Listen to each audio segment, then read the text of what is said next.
Prepared. Yes, got it. Yes. So, hello everyone. Welcome to Academy of Astrology UK monthly transit forecast with our faculty team with Mandy Leclerc and Mark Parchet. Hi, Mandy. Hi, Marcus. Hello. Hi. How are you? Good. Yeah, good.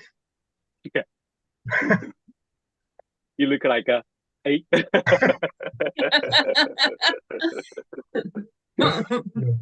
I think at this moment there's quite a lot of things going on. To be honest, Wednesday I was have a chat with Lian on Instagram, and she was talking about this storm is coming, so she was prepared for this storm, and she kind of trying to work on her drain and like block that drain, and she was talking that with the whole pile of stellium in Scorpio thing. She was working on trying to block her drain. It was like she was about to cry.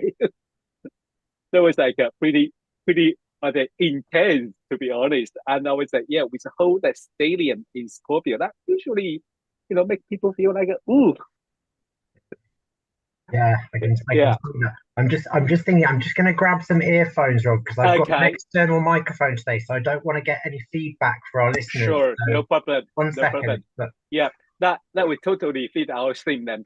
So, Mandy, have you any news for us? News. I think we're going to be talking about the new moon that's coming up. Yeah, We've got a new moon what in new Scorpio. moon? That's the big astrological news, and that makes it very interesting. The sun and moon in Scorpio conjunct Mars opposite Oh,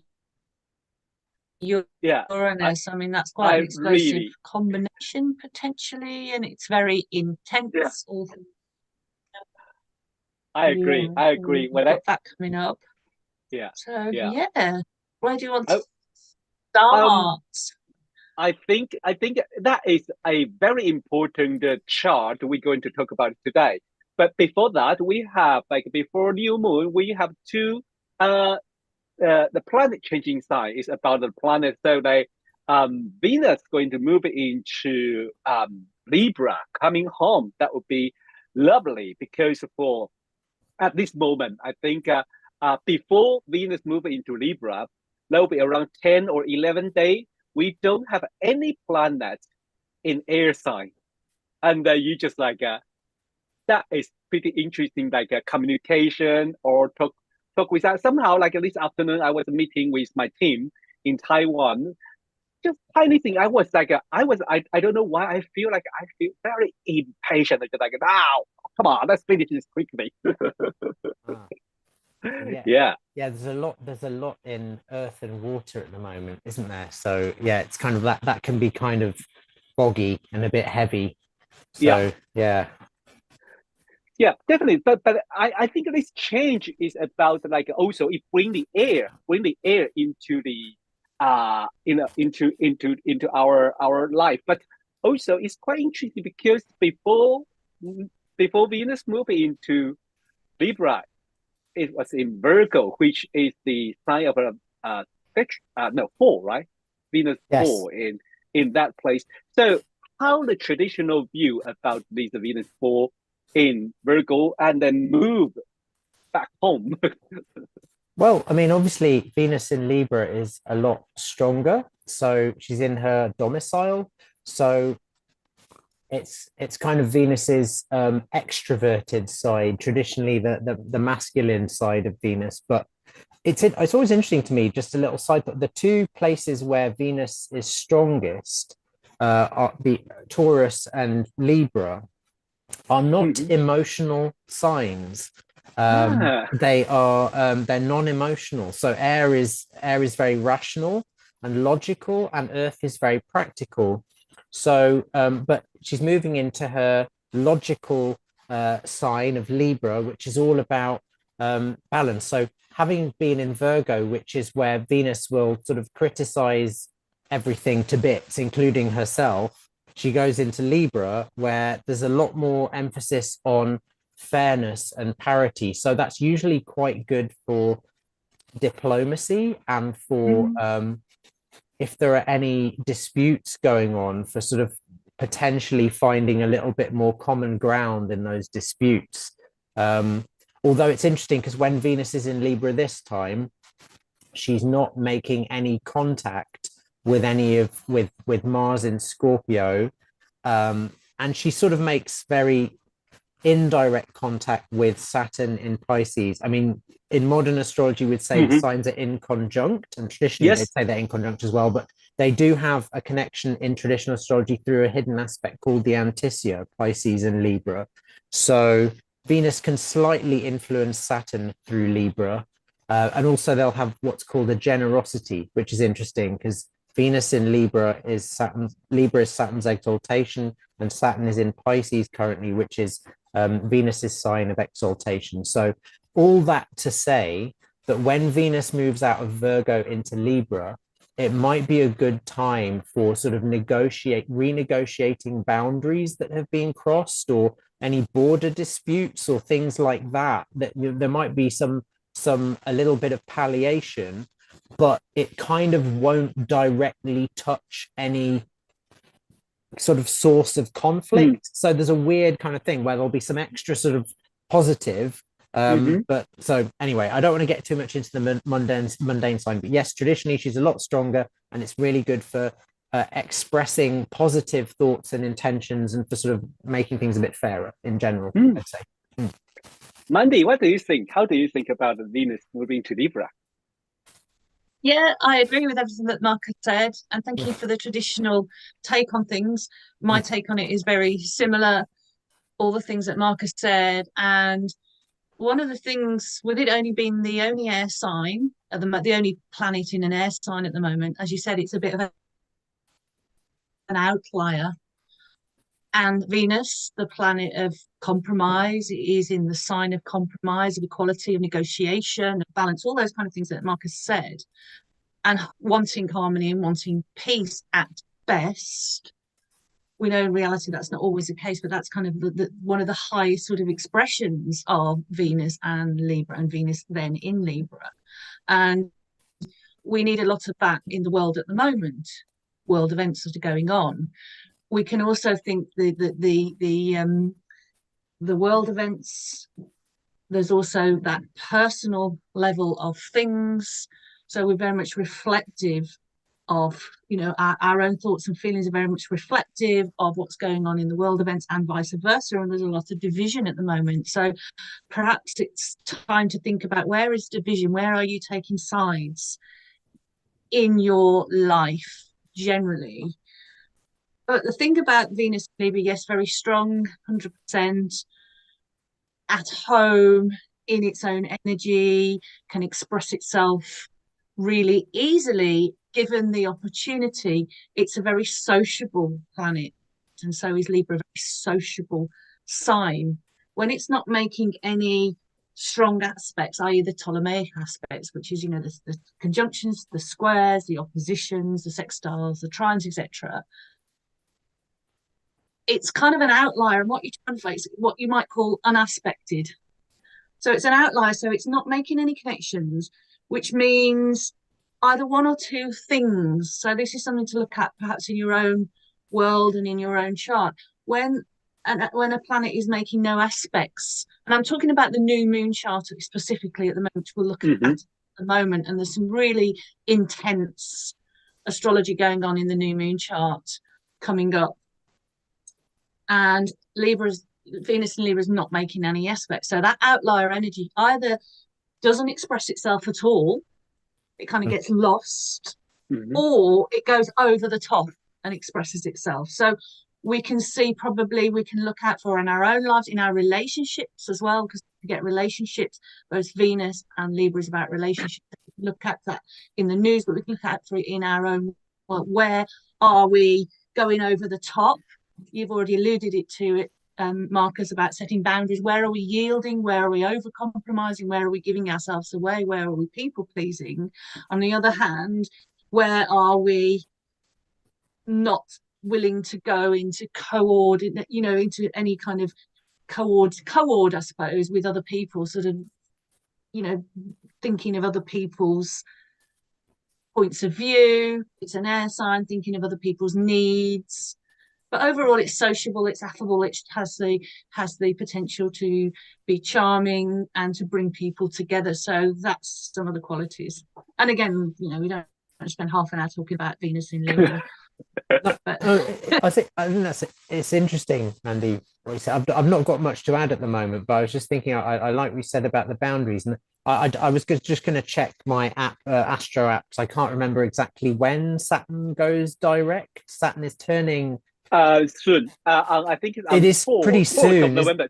Similar So time. similar time frame. That's what I was thinking. So it's sort of No, interesting. before. It's next couple of days. Yeah, this Is weekend. it? This weekend. Is it? It's sort of this so it's weekend. just ahead of Libra, of Venus ingressing into Libra. So it's kind of exactly what. So it is a kind of boundary reset time. So I do exactly what you're saying. Just to reinforce what you're saying there, Mandy. I think it's perfect because it's and I do they do have a strong. They may not have any contact with each other, but Saturn and Venus will have a strong generosity. It's called traditionally. It's like they're really good friends with each other in the signs that they will be in. They're in each other's exaltation. So definitely reorganizing those boundaries. And you know, I like that, the fact that they're not in a conversation. They can't have a proper conversation because they're not making an aspect. So there's only a hidden connection between them. So I think your interpretation there, Mandy, sounds spot on. Like it's, you know, people will have to sort of, it's a good opportunity to rethink where some boundaries are being overstepped and kind of recalibrate some relationships. But it's an interesting one because you've got all this intense stuff going on in Scorpio, and then this sort of recalibration of boundaries sort of going on. And Saturn can affect the stuff in Scorpio a little bit somewhat positively. So if we can have more positive social dialogue with a little bit more emphasis on the harmony and reset some of those boundaries, that might help to contain some of the emotional trauma that always erupts when Mars enters Scorpio a bit more. Yeah, that's interesting, and also thank you very much for pointing out that that connection between the Venus in Libra and the Saturn, because that's something that most of us would miss, and that gives us something to work with. And when you were talking, I was thinking about the idea of compassionate, sensible boundaries, compassionate, sensible compromise. You know, bringing all those things together. It's got to be sensible, and it's got to be realistic, practical, and it's got to be an idea that's worked out properly, and it's got to also be compassionate as well. That sounds great. That's really good. That sort of that idea, that combination of the sort of soft Saturn in Pisces, although Saturn's never really soft, is it? Let's be honest. But the softer Saturn in Pisces, the boundaries, the emotional boundaries, the compassion, and the Venus, sort of combining those in an optimal way. That's brilliant. And yeah, no, you say that, but obviously we've all got different toolboxes. So, you know, vice versa, you know, you guys would sometimes spot things that I would not think to put together because you're using aspects and stuff that I've sort of forgotten about or relinquished in my you know, quest for the traditional gubbins. So yeah, it's a two-way street. So yeah, it is very interesting. I think I once talked with a traditional astrologer. I say, although we use different methods, but somehow it's magically we can go to the similar you know, similar facts, similar points with different way, different interpretation. But then I just feel like so it is always there is a thing there we agree with, and that is pretty interesting. Well, we talk about the Venus move from the Virgo to the Libra, which is kind of a going home, upgraded.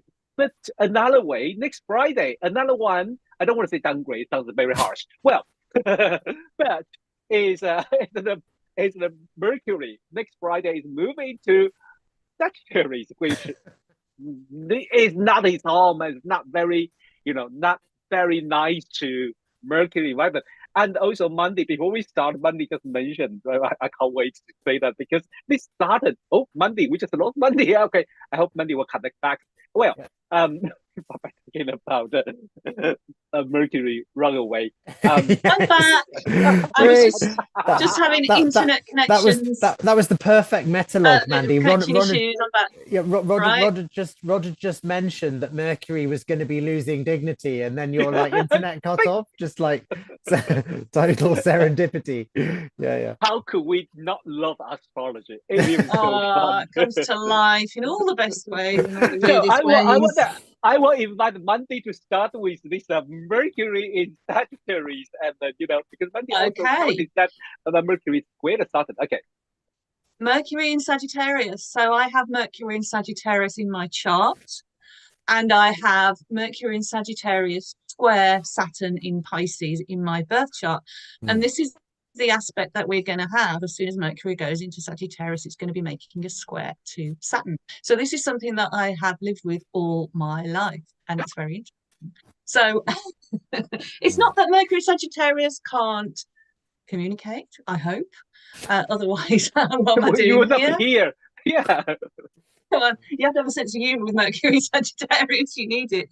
But with the Saturn there, I often feel like Mercury in Sagittarius, when we take the Saturn in Pisces, this particular, very particular aspect, it has a feeling to me of Cassandra. Cassandra in the myth was the goddess who was doomed to always know everything, to always tell the truth, to be able to predict everything that happens, but no one believed her.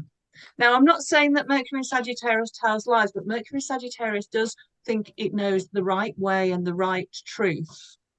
It's not dogmatic in the way that fixed signs might be. It might change its mind the next day, but it thinks it knows everything and thinks it knows. And then Saturn comes along and says, well, actually, like, no, you don't. So that's a kind of feeling. I mean, I sometimes feel like that. I feel like I'm certainly in my earlier life, I think I've outgrown this. But I certainly have been in situations where I've across as a bit of a know-it-all and that kind of thing. And I think that Mercury and Saturn, Mercury square Saturn, for example, it comes from insecurity about not being clever enough, smart enough, not being able to communicate well enough. And Mercury in Sagittarius can have a bit of a foot, like any kind of anything in Sagittarius, really, the gift of the gab, the charm, the being able to speak, be able to communicate, be able to share and expand things, and the breadth of knowledge and all of that kind of thing. But tactlessness can often come into it, and what we might call foot in mouth disease. And Saturn puts a bit of a stop on that. Saturn will cause you to maybe think before you speak. So we're getting to how to use this energy now. Think before you speak, but have confidence as well in how you speak. It's kind of that fine line, really, that I've always had to feel like I've negotiated, really. But it's moving in the sky. It's slightly different from having it in your birth chart, of course. But so hopefully easy energy for me, because I kind of know what I'm doing with Mercury in Sad square. Saturn in Pisces, It's hard to speak about something that is very personal as well, I think. So I would like someone's objective thoughts. Okay. Shall I throw my to Penathin? Tell me how awful it is to have not at all. Not at all. I wasn't gonna say that at all.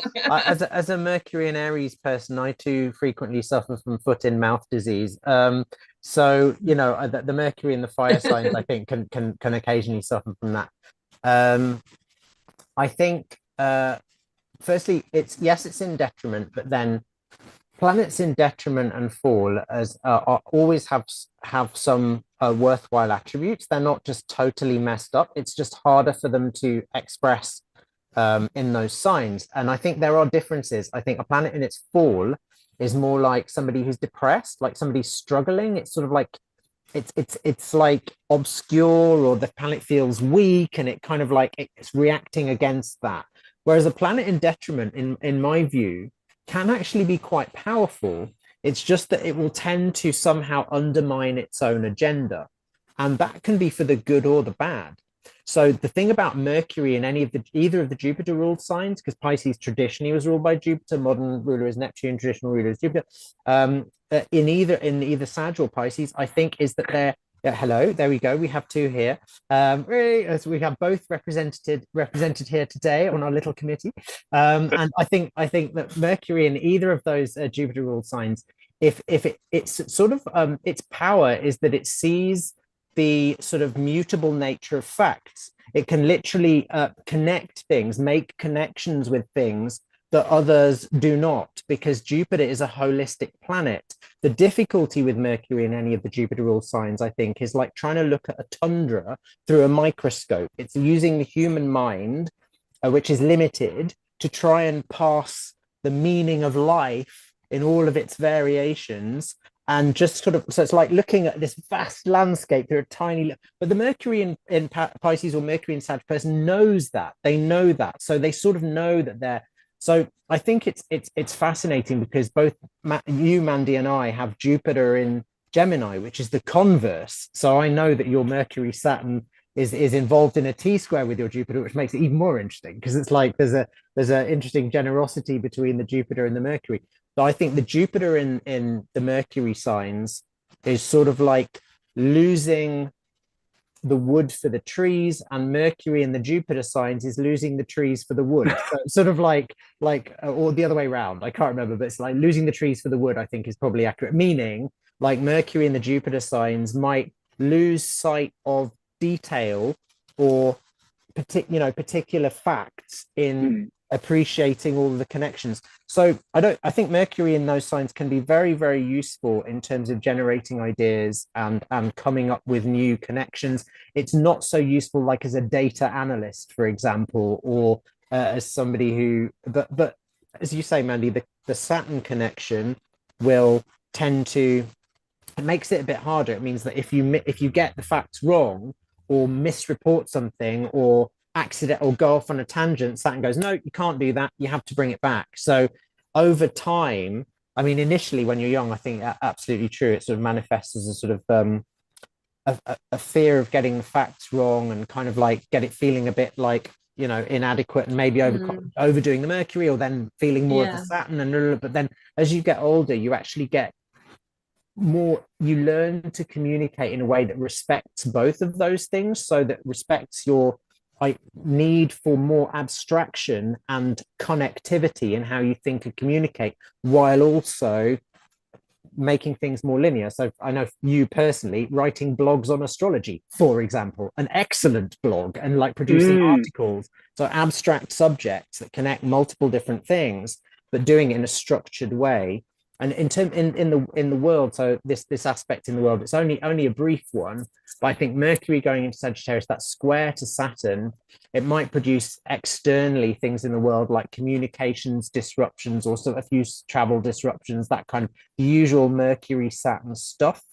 But I think that's only going to be a temporary thing. But on a personal level, I think that square, particularly when it's both of those planets are in signs ruled by Jupiter, which is really liking your Mercury, can have very positive outcomes eventually. So yes, anyway, but that's my little, okay, I'll shut up now. Yeah, it's interesting what you say, because that Mercury in Sagittarius, it wants to know everything, and it's not about just knowing everything, it's about understanding everything. It takes that to another level. I mean, my personal example is I did very well in higher education, university level and beyond, very well, worked very hard and got good grades all the way through. In my earlier education, not so much. When you are learning and regurgitating facts, I found it mindlessly totally boring, confining. It's like it's absolutely numbing. That's deaf to a Mercury and Sagittarius person. It's just like, what? Like just spit these numbers out, like times tables. No. I 100% agree with you guys. I have a similar experience, because when I was in university, I was so good. But when I was in the primary school or something, I was like act like an idiot. Maybe my mathematics is just like get 10, just get like 0 point or something, and then I feel like am I too slow or something. Yeah, it's interesting. I mean, it does. Yeah, these things do, particularly when I think when Saturn's involved in anything as well, things do change significantly over time, I think, as well. So that as well. But yeah, definitely Mercury in those Jupiter signs is it's, as I say, Mercury in its detriment in Sag and in Pisces is not necessarily weak. It will just tend to undo standard. So Mercury is all about just standard forms of communication, standard forms of logic, analysis, and you can through philosophy, through making connections, you can end up showing that white is black and black is white.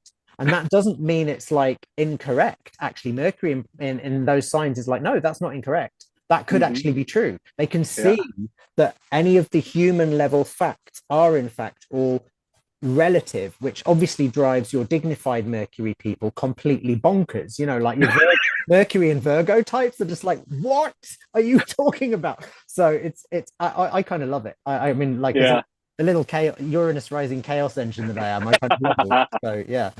I'm married to a Mercury and Virgo. Thank you very much. Less said about that, the better, Mandy, I think. Favorite secret. Okay. Yeah. Well, talking about this a conflict. Well, should we just jump into new moon chart because it's pretty hot? Yeah. It's pretty hot. So I will share my my screen here.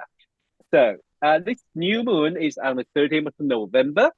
And we have the sun and moon conjunct a 20-degree Scorpio, and right next to it, hello, it's Mars, and right opposite, hey, it's Uranus.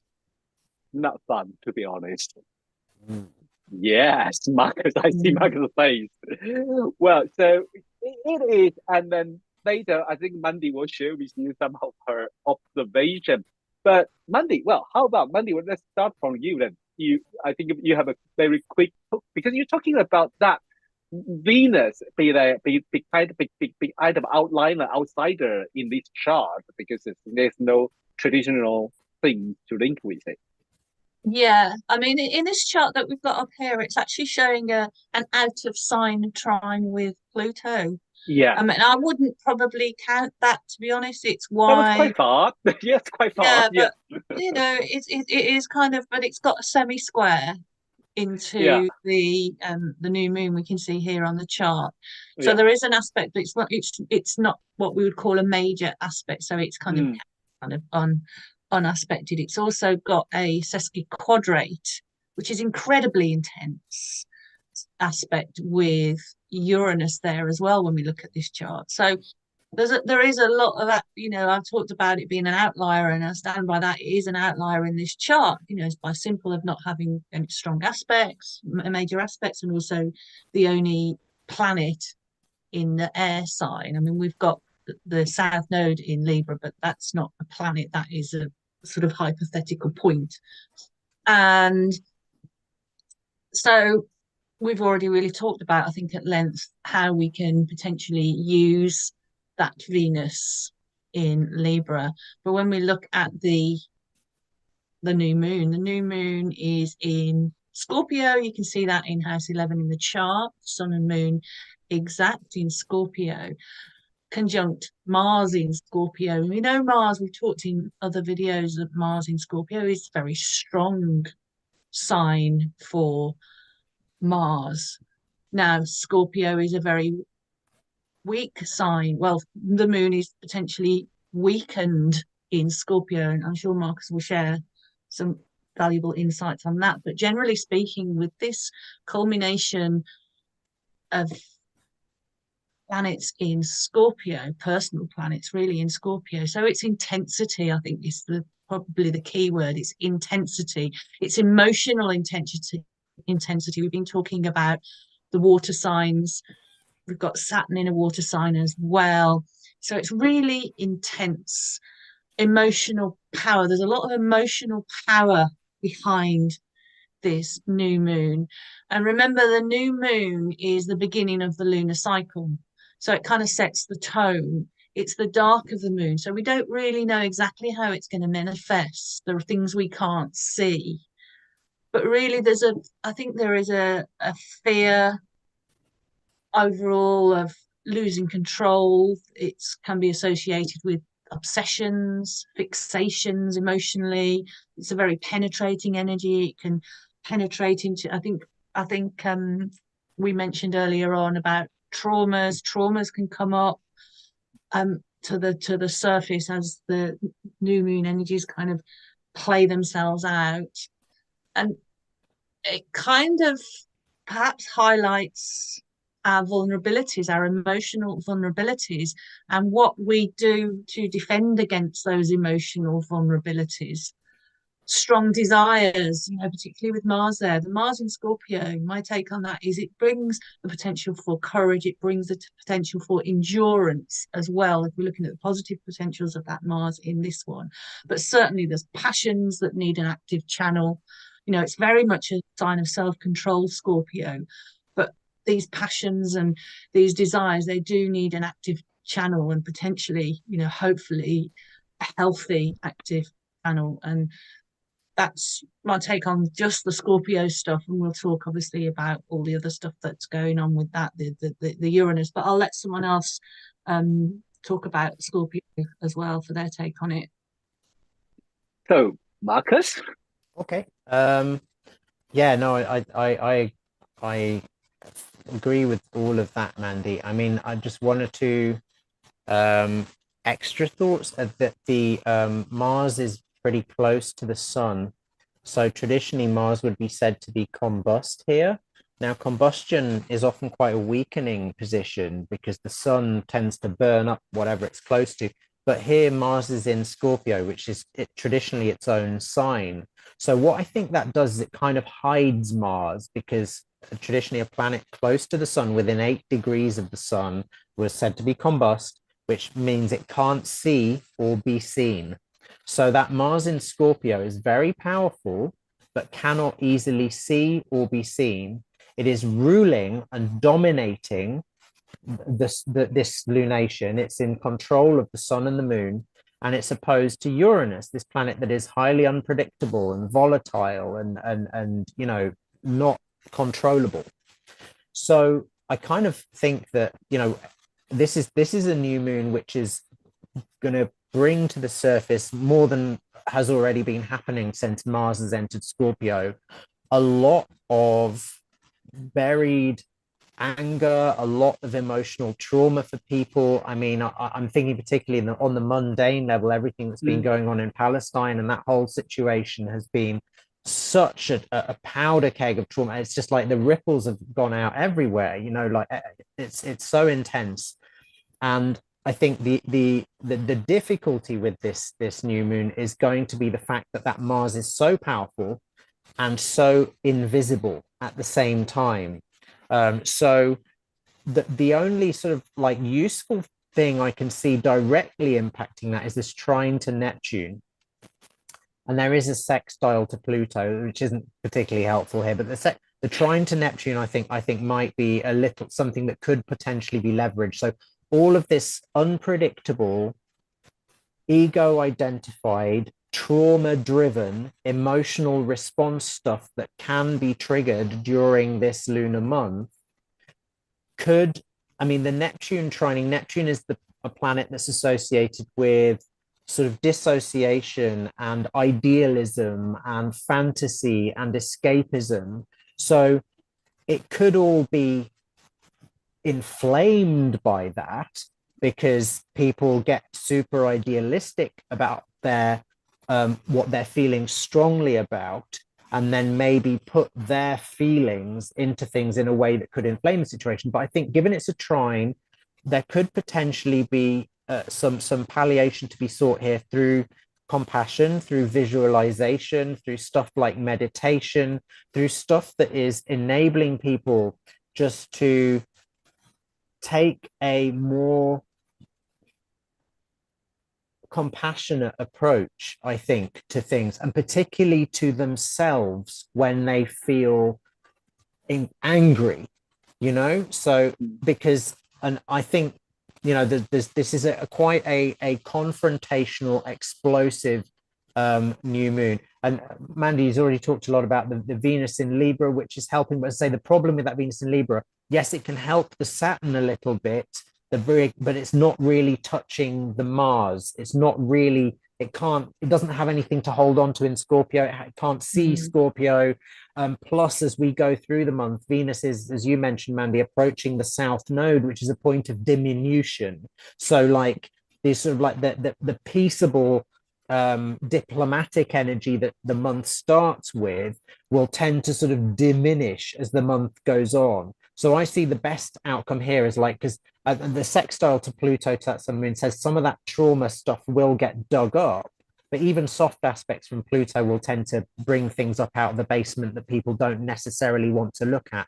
I actually think that the Neptune aspect here, so just on a personal level, if anyone feels incredibly enraged or triggered or just attacked or stressed this month and feels the need to, I don't know, put a hit out on somebody or starts feeling sick, or just because this could also it's a quite Scorpio at its worst can be quite a poisonous sign. It can be the sign of the healer and the sign of the poisoner. It's the sign of the assassin and the surgeon. You know, it can cut out the trauma and get rid of it, but it can also bring it. So if you start to feel sick, that could be a sign that you're absorbing a lot of tension and stress this month. So just some sort of meditation, visual work, like literally doing stuff like taking a bath, you know, something as mundane as using that Neptune Pisces kind of watery, escapist, gentle, visionary kind of energy. So visionary meditations, taking a bath, whatever, on that personal level,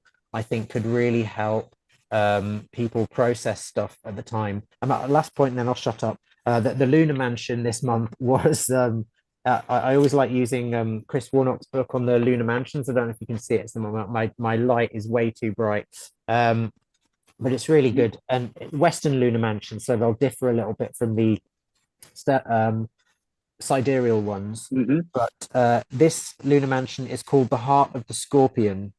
And its symbol is a coiled snake ready to strike. And its keywords are poison and medicine, the angel of death, and protection against inimical forces. So all of that I've been talking about, really. And it's the theme is protecting yourself, or protection against imminent danger. And the danger here is we need to be careful not to eat to excess, particularly prone to an upset stomach under this mansion on a personal level.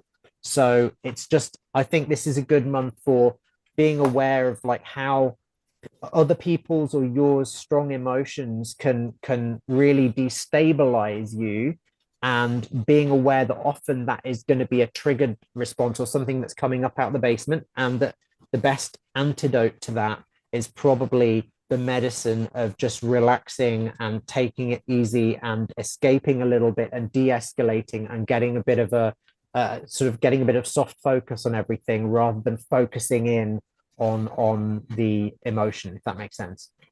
Yeah. Well, Mandy, I think you want to address a little bit about the you just mentioned the Mars opposite Uranus. Yeah, just to say that I agree with Marcus, and that's fantastic advice. And it's I think people need to remember when it comes to anger, and there's anger in this chart, that anger is a normal, natural human emotion. It's how it's expressed and how it's used that becomes a problem. And because we don't have much air in the chart, to bring the air, you can bring that air in yourself by doing, you talked about meditation, you know, even if meditation isn't your thing, then just breathing exercises, slowing the breathing, making the out breath longer than the in breath, and taking a pause in between each, in a very short pause in between each exhalation. And someone told me, actually, I was talking about anger today with a friend, and I think it's something like 90 seconds is the duration, the natural duration of a feeling of anger. And anything past that, it means you're holding on to it. And Scorpio does hold on to things. So it's about that kind of letting go. It can also purge, but Scorpio can purge in very dramatic ways. It holds on and holds on and holds on. It's like you talked about at the top of this, Rod, about the blocked drain, or it could be blockages in the body, talking hypothetically, figuratively. So just to get ahead of the clearing, and grounding as well, because there's not much earth in this chart. I mean, we have outer planets in the earth, but we don't have any personal planets, faster moving planets in the earth signs at the moment. So again, grounding, breathing and grounding, using that, and because we can use the Mars in Scorpio energy, we can convert that anger into courage in a healthy way. So I'd just like to add that to what Marcus said. Yeah, I like that, Mandy. That the sort of, because Mars in Scorpio is dignified. It has a very strong positive potential for taking action in a considered way to deal with some of those negative feelings, to channel them appropriately. I think that the difficulty here is as I say, that Mars is so close to the sun, one can't necessarily see it, and it's opposed to Uranus, which will sort of make it a little bit more volatile. But I do also think, as Mandy says, if you can alchemize that Mars, that anger, if you can recognize it for what it is, then you can potentially do something with it. But I agree, Mandy, that the breathing exercises or something just to get a little bit of de-escalation or stress reduction before acting, because I think the tendency will be to either people will be being shocked or shocking others, because as you say, that holding on to the feeling and then yeah. So which is Uranus. When you talk about holding on to emotional energy and then it all exploding out, that's very much, you're in the land of Uranus there, aren't you? You've already talked about shock and for sure, and trauma, but it can be quite volatile. But I think going into it with the knowledge that there's potential volatility is, knowledge is a good thing, and you can then prepare, and then you can sort of take the time to sort of stop and think, because also with Scorpio there's a lot of potential for intuition and for insight, and just penetrating really deep into a deep understanding of how you're feeling, or of what you are seeing happening around you, and of how other people are feeling. There's often a deep empathy when it comes to Scorpio, and we can also think about, if we're feeling these negative emotions and volatile and all that kind of thing, we can actually ask ourselves,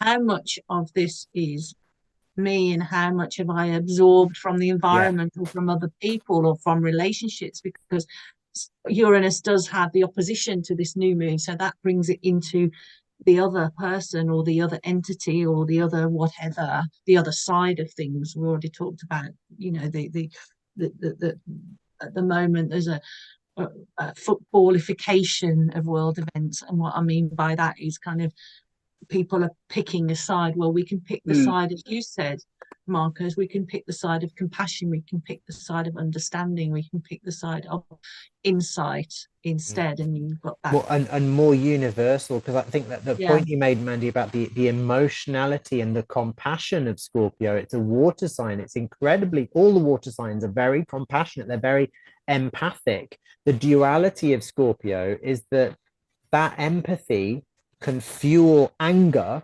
or it can be used to sort of truly empathize and heal things. So it's sort of like, but because often what drives people's anger is a feeling of empathy. It's like, but they're empathizing with one side or one thing or an aspect based on their personal allegiances and feelings.